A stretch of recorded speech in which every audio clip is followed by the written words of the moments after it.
Ever wanted to own a piece of a company? Imagine a simple lemonade stand. Now, picture that little stand growing into a giant, bustling juice company with trucks and factories.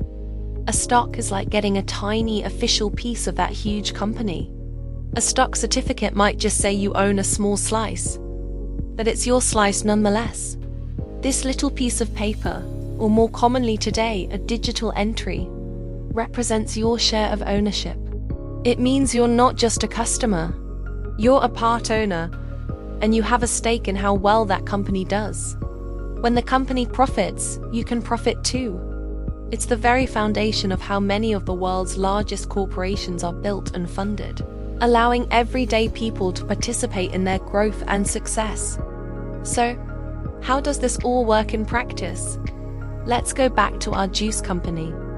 The business owner has a brilliant idea to expand her empire by buying more lemon trees and opening new locations. But she needs money to do it, more money than she has in her pocket. So, she decides to raise capital by selling small pieces of her company. These pieces are called stocks. An investor, seeing the potential in her delicious juice, comes along. He gives the business owner money, and in return, he receives a stock certificate, making him a part owner. The business owner now has the funds she needs to grow, and the investor has a share in her future success. This transaction doesn't just happen on the street, of course. It happens in a place called the stock market, a massive, organized marketplace where millions of people buy and sell these tiny pieces of companies every single day. It's a dynamic environment where the collective decisions of buyers and sellers determine the value of each company's stock. But why do the prices of these stocks go up and down? The value of a stock is directly tied to the company's performance and its perceived future success. Let's say our juice company launches a new, incredibly popular raspberry lime flavor. Everyone wants it. Sales skyrocket, and the company makes a lot of money. Because the company is now more valuable, the piece of it that our investor owns is also worth more. The stock price goes up.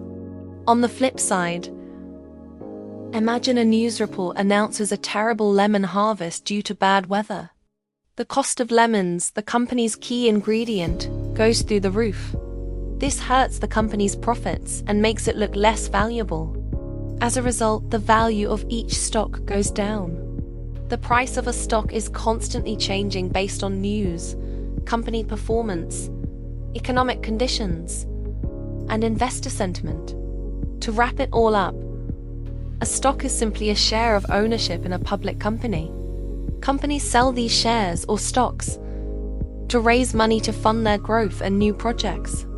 Investors buy these stocks hoping the company will do well, which would increase the value of their investment. The price of these stocks can change for many reasons, reflecting the company's successes and failures. And that's the basic idea behind the stock market, a system that connects companies with big dreams to investors who want to be a part of their story.